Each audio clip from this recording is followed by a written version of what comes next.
একটা বিষয়ে সবাই জানতে আগ্রহী, কখন আমাদের সরকার বিদায় নেবে। এটার জবাব আপনাদের হাতে। কখন আপনারা আমাদেরকে বিদায় দেবেন?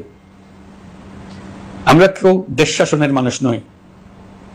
আমাদের নিজ নিজ পেশায় আমরা আনন্দ পাই। দেশের সংকটকালে ছাত্রদের আহ্বানে আমরা এই দায়িত্ব গ্রহণ করেছি। আমরা সমস্ত শক্তি দিয়ে দায়িত্ব পালন করব। আমাদের উপদেষ্টা মণ্ডলীও এই লক্ষ্যে উদ্বুদ্ধ হয়ে সবাই মিলে একটা টিম হিসেবে কাজ করে যাচ্ছি।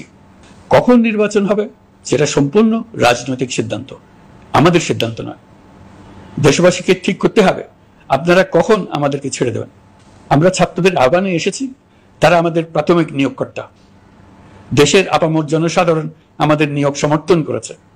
আমরা ক্রমাগতভাবে সবাইকে বিষয়টি স্মরণ করিয়ে যাব, যাতে হঠাৎ করে এই প্রশ্ন উত্থাপিত না হয় আমরা কখন যাব। তারা যখনই বলবে আমরা চলে যাব। আমরা সংস্কারের অংশ হিসেবে নির্বাচন কমিশনকেও সংস্কার করব।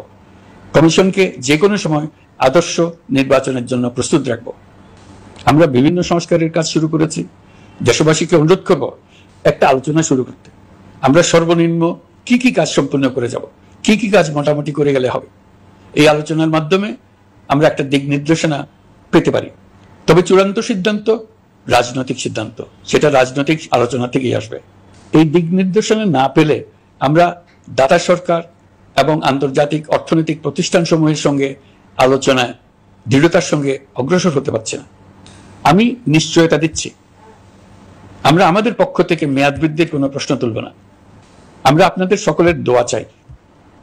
যেই কদিন আছি সেই সময়টুকু উপদেষ্টা মণ্ডলীর প্রত্যেকে নিজ নিজ সাধ্যমতো দেশের এই সংকটকালে সংকট উত্তরণে যেন নিজ নিজ মেধা সাধ্যমতো কাজে লাগাতে পারে।